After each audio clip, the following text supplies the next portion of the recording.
Hello everyone. तो JPSC के लिए झारखंड स्पेसिफिक करंट अफेयर्स का फोर्थ सेशन है, जहां पे हम 10 to 12 इंपॉर्टेंट टॉपिक्स देखते हैं जो कि एग्ज़ाम के पर्सपेक्टिव से इंपॉर्टेंट और रिलेवेंट है। तो आइए बिना किसी डिले के क्विकली इसे देख लेते हैं। तो पहला टॉपिक हम लोगों ने जो यहाँ पे लिया है वो है पानी रोको पौधा रोपो। ये क्या है कि एक तरह का एम्प्लॉयमेंट जनरेशन प्रोग्राम है, यानी कि रोजगार सृजन का कार्यक्रम है। किसका? गवर्नमेंट ऑफ झारखंड का। इसमें ऐसा रोजगार जनरेट कराया जाएगा जो कि सॉयल एंड वाटर कंजर्वेशन में भी हेल्पफुल हो। ठीक है, यानी कि सॉयल एंड वाटर कंजर्वेशन जो है एक इंटीग्रल पार्ट है इस प्रोग्राम का। ओके, इसको लॉन्च किया हमारे rural development minister Alamgir Alam जी ने। कहाँ पे किया वो भी इम्पोर्टेंट है।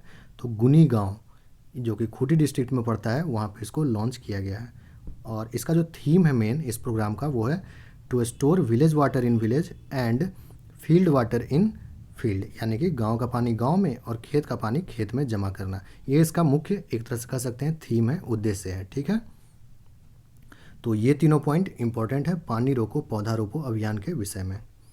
नेक्स्ट देखते हैं बोरी बांध प्रोजेक्ट, बोरी बांध परियोजना। बोरी बांध परियोजना कोई एक परियोजना का नाम नहीं है, बल्कि बोरी जो होता है, बोरी यानी कि जिसमें मिट्टी सीमेंट वगैरह रखा जाता है, तो उस बोरी में बालू और मिट्टी वगैरह भर कर जो है पानी रोकने का, यानी जल संचय का, वाटर कंजर्वेशन का प्रोग्राम चलाया जा रहा है। ठीक है, तो उसी को बोला गया बोरी बांध प्रोजेक्ट, ताकि छोटा मोटा जो नाला है, नदी है, स्ट्रीम है, रिवुलेट्स है, उन सब का पानी को रोका जा सके, ऐसा एक बांध बना करके। ओके, तो ये जो प्रोजेक्ट है, सिंपली ऐसे पूछा जा सकता है कि बोरी बांध प्रोजेक्ट किससे रिलेटेड है। तो ये रिलेटेड है लो कॉस्ट डैम्स, यानी कम लागत वाले बांध बनाने से संबंधित है ये। खूंटी डिस्ट्रिक्ट के संदर्भ में इसको विशेष रूप से याद रखेंगे, क्योंकि खूंटी डिस्ट्रिक्ट में इसको बहुत बड़े स्तर पर चलाया गया, जिसके लिए खूंटी को काफ़ी प्रशंसा मिला और सम्मान भी मिला। ठीक है, जैसे स्कॉच की तरफ से अवार्ड मिला, उसके बाद जल शक्ति मिनिस्ट्री की तरफ से अवार्ड ऑफ एक्सीलेंस मिला। तो इसलिए खूंटी डिस्ट्रिक्ट के संदर्भ में विशेष रूप से बोरी बांध परियोजना को याद रखेंगे।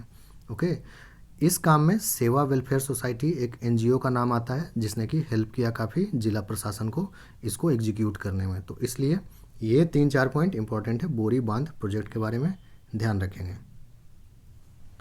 नेक्स्ट टॉपिक जो है हमारा वो है 44th नेशनल ऑनलाइन सब जूनियर एंड जूनियर योगासन चैम्पियनशिप। इसमें वेस्ट बंगाल जो है ओवरऑल चैम्पियन बना। ओके, झारखंड जो है रनर रहा, तो इसलिए ये इम्पॉर्टेंट है। इसके अलावा इंदु कुमारी जो है झारखंड से, वो भी गोल्ड मेडल इसमें जीता है उन्होंने। ठीक है, तो प्रोफेशनल योगासन 21 से 30 आयु वर्ग में उन्होंने गोल्ड मेडल जीता है। तो इंदु कुमारी नाम ऐसे भी याद रखेंगे। आपको स्पोर्ट्स वाला जो सेक्शन है पेपर 2 में, वहाँ पर आपको इन जनरल भी पूछा जा सकता है किससे संबंधित है। ठीक है, तो इसलिए ध्यान रखेंगे। बाकी करंट अफेयर्स में तो पूछा ही जा सकता है कि 44th नेशनल ऑनलाइन सब जूनियर एंड जूनियर योगासन चैंपियनशिप में गोल्ड मेडल किसने जीता है, तो इसलिए भी ऐसे भी क्वेश्चन बनाया जा सकता है। और झारखंड जो है रनर रहा था। नेक्स्ट टॉपिक देखते हैं Jharkhand sports policy 2020, very very important. Okay, इसके बारे में डिटेल में भी पढ़ लीजिएगा। यहाँ पर हम लोग कुछ 4-5 पॉइंट देख लेते हैं जो कि आपके पीटी में पूछा जा सकता है। सबसे पहले ये 29 दिसंबर 2020 को अनाउंस हुआ। ठीक है, ओलंपिक विनर्स के लिए इसमें क्या प्रोविज़न है, तो जो गोल्ड मेडल जीत कर आएंगे उनको 2 करोड़, जो सिल्वर जीत कर आएंगे उनको 1 करोड़, और ब्रॉन्ज लाने वाले को 75 लाख रिवार्ड का प्रोविज़न है। ओके, वर्ल्ड कप या वर्ल्ड चैंपियनशिप वगैरह जो होता है उसमें गोल्ड जीतने वाले को 20 लाख, सिल्वर जीतने वाले को 15 लाख और ब्रॉन्ज जीतने वाले को 10 लाख रिवार्ड का प्रोविज़न है। तो झारखंड खेल नीति 2020 में ही एक जयपाल सिंह मुंडा अवार्ड का भी बात किया गया है, इसको भी ध्यान रखेंगे।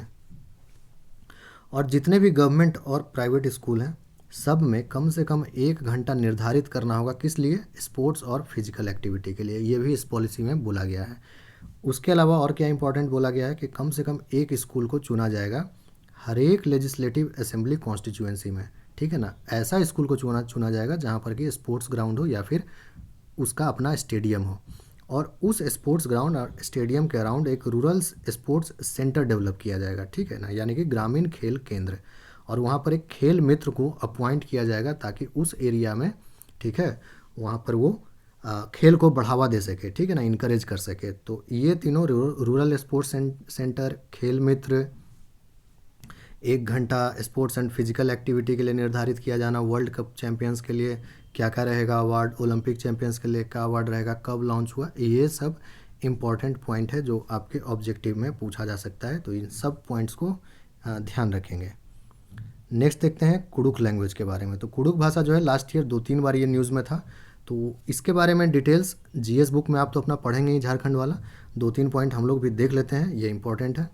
ठीक है, तो ये द्रविडियन फैमिली ऑफ लैंग्वेज से आता है और ये जो है उरांव लोगों की भाषा है। ठीक है, और ये कुडुख लैंग्वेज जो है वो उन 38 भाषाओं का सूची में भी शामिल है जिसको कि डिमांड किया जा रहा है कि 8th शेड्यूल में उनको इंक्लूड किया जाए। ओके, और कुडुख के अलावा हो, कुरमाली और मुंडारी भी झारखंड का प्रमुख भाषा जो है, इन सब भी लैंग्वेज जो है उन 38 लैंग्वेजेस के लिस्ट में शामिल है जिनको कि 8th शेड्यूल में शामिल करने के लिए डिमांड किया जा रहा है। तो ये चारों लैंग्वेज इंपॉर्टेंट है, ध्यान रखेंगे, है ना। और लास्ट टाइम झारखंड का एक प्रमुख भाषा को कब शामिल किया गया था वो आप कमेंट करके हमें बताइएगा, और किस अमेंडमेंट एक्ट से उसको 8th शेड्यूल में शामिल किया गया था ये भी बताइएगा। ओके, नेक्स्ट टॉपिक देखते हैं, वो है संवाद ट्राइबल कॉन्क्लेव के बारे में। तो संवाद ट्राइबल कॉन्क्लेव के बारे में क्या इंपॉर्टेंट है जो पूछा जा सकता है कि कौन ऑर्गेनाइज करवाता है। तो टाटा स्टील फाउंडेशन, ये 7th एडिशन था 2020 वाला, और ये ट्राइबल कल्चरल सेंटर सोनारी में आयोजित किया गया। ठीक है, सोनारी जमशेदपुर।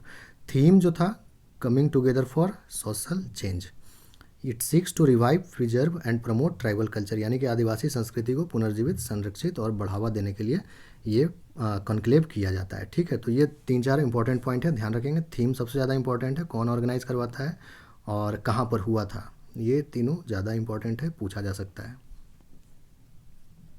नेक्स्ट देखते हैं, वो है international day of the world's indigenous people, यानी कि वर्ल्ड ट्राइबल डे भी जिसको बोलते हैं, या फिर विश्व आदिवासी दिवस। तो ये 9 अगस्त को इसको मनाते हैं। ठीक है ना, 9 अगस्त को क्यों? क्योंकि इस दिन फर्स्ट मीटिंग हुआ था किसका, United Nations working group on indigenous populations, Geneva में 1982 में। तो इसलिए यूनाइटेड नेशंस ने सोचा इसी दिन को हम डिक्लेयर कर देते हैं विश्व आदिवासी दिवस के रूप में। ठीक है ना, तो ये डिक्लेरेशन कब हुआ, 1994 में, ये इंपॉर्टेंट है। 9 अगस्त को मनाया जाता है, 1994 में डिक्लेयर हुआ, ये भी पॉइंट याद रखेंगे। और थीम क्या था, तो थीम था कोविड-19 and the indigenous peoples resilience. तो ये तीनों पॉइंट इंपॉर्टेंट है वर्ल्ड ट्राइबल डे के रिस्पेक्ट में, याद रखिएगा। नेक्स्ट देखते हैं, वो है आजीविका संवर्धन हुनर अभियान, या आशा जिसको बोलते हैं। ठीक है, ये लास्ट ईयर लॉन्च हुआ है गवर्नमेंट ऑफ झारखंड के द्वारा, और ये वुमेन एम्पावरमेंट की तरफ डायरेक्टेड है। ओके, इसमें क्या है कि महिलाओं को agri waste vocations, livestock farming, forest products produce collection वगैरह में इंगेज किया जाएगा, यानी कि कृषि आधारित व्यवसाय, पशुपालन, ठीक है ना, और जो फॉरेस्ट प्रोड्यूस का संग्रहण होता है, प्रोसेसिंग होता है, उस तरह के काम में इनको लगाया जाएगा। ठीक है, तो ये तीनों पॉइंट याद रखेंगे, तीनों में से कोई भी आपसे पूछा जा सकता है या फिर तीनों। ठीक है, तो आजीविका संवर्धन हुनर अभियान के बारे में ध्यान रखेंगे। नेक्स्ट टॉपिक देखते हैं, वो है झारखंड रक्षा शक्ति यूनिवर्सिटी। लास्ट ईयर प्रॉपरली जो है इनके वाइस चांसलर नियुक्त हुए PRK नायडू, इसीलिए ये न्यूज़ में था, ध्यान रखिएगा। PRK नायडू जो हैं वो रिटायर्ड IPS ऑफिसर हैं, और एक्चुअली झारखंड रक्षा शक्ति यूनिवर्सिटी का इस्टेब्लिशमेंट तो पहले ही हो चुका था 3 अक्टूबर 2016 में। ओके, और ये UGC द्वारा रिकॉग्नाइज्ड भी है। ठीक है, ये अपने तरह का पहला यूनिवर्सिटी है झारखंड का, और देश का मात्र तीसरा यूनिवर्सिटी है जो इस तरह का कोर्सेज चला रहा है, जैसे पुलिस साइंस, इंटरनल सिक्योरिटी में सर्टिफिकेट, डिप्लोमा, डिग्री कोर्सेज वगैरह। ओके, टेम्पररली जो है ये old judicial academy building Ranchi से ऑपरेट हो रहा है, और इसका परमानेंट कैंपस जो है खूंटी में बनाया जा रहा है, इस्टेब्लिश किया जा रहा है। तो ये 3-4 इंपॉर्टेंट पॉइंट्स हैं जो कि आप याद रखेंगे झारखंड रक्षा शक्ति यूनिवर्सिटी के बारे में। कुछ कंटेम्प्रेरी फैक्ट्स देख लेते हैं। 3 इंपॉर्टेंट चीज़ यहाँ पर मैंने दे रखा है, वर्ल्ड ट्रेड सेंटर के बारे में जो कि रांची में इस्टेब्लिश किया जा रहा है, जो आपका स्मार्ट सिटी कम्प्लेक्स है वहीं पर। ठीक है, तो नॉट नेसेसरली कि ऐसा कुछ करंट अफेयर्स है इसमें, लेकिन आपको जानना चाहिए ये चीज़, क्योंकि किसी ना किसी वजह से इस सब के बारे में भी न्यूज़ में आते रहता है। उसके अलावा यामिनी कांत नाग के बारे में आपको पता होना चाहिए, गो कार्ट रेसिंग से संबंधित है ना, ये स्पोर्ट्स वाले में भी आपको पूछा जा सकता है कि यामिनी कांत नाग किस खेल से संबंधित है। गो कार्ट रेसिंग एक बार गूगल करके देख लीजिएगा क्या होता है। ठीक है, स्पोर्ट्स वो इमेज आ जाएगा, फोटो आ जाएगा, आपको समझ में आ जाएगा किस तरह का ये खेल है। ओके, पिछला 2-3 साल से ये न्यूज़ में हमेशा रहे हैं, किसी ना किसी इवेंट में ये जीतते रहते हैं, तो ये न्यूज़ में रहते हैं, तो इसलिए यामिनी कांत नाग का नाम याद रखेंगे। उसके अलावा गोंडुलपाड़ा कोल माइन का नाम भी याद रखेंगे, जो कि हजारीबाग में है। इसको रिसेंटली ऑक्शन हुआ था, तो अडानी ग्रुप ने इसको जीता है ऑक्शन में, तो इसीलिए ये भी न्यूज़ में था। इसके अलावा भी कई सारा coal mine last year auction हुआ था, एज वेल एज झारखंड का भी थियोरेटिकली जितना जो कोल माइंस वगैरह है उन सब के बारे में अच्छे से पढ़ लीजिएगा, क्योंकि कोल माइन वगैरह जो है काफ़ी चर्चा का विषय रहा है लास्ट ईयर। ठीक है, तो सारा इंपॉर्टेंट कोल माइंस आपको याद होना चाहिए। ठीक है, तो ये 10 to 12 इंपॉर्टेंट करंट अफेयर्स आज के लिए मैंने चुना था। नेक्स्ट सेशन 5 में फिर आपके लिए नए करंट अफेयर्स के साथ आऊँगा। ठीक है, तब तक झारखंड का करंट का प्लेलिस्ट अगर आप देखना चाहते हैं तो यहाँ पर डिस्प्ले हो रहा होगा, आप उस पर क्लिक करके देख सकते हैं। और नया है चैनल पे तो please consider subscribing the channel. Okay then, मिलते हैं अगले वीडियो में, तब तक अपना ख्याल रखिए और पढ़ाई करते रहिए। Thank you.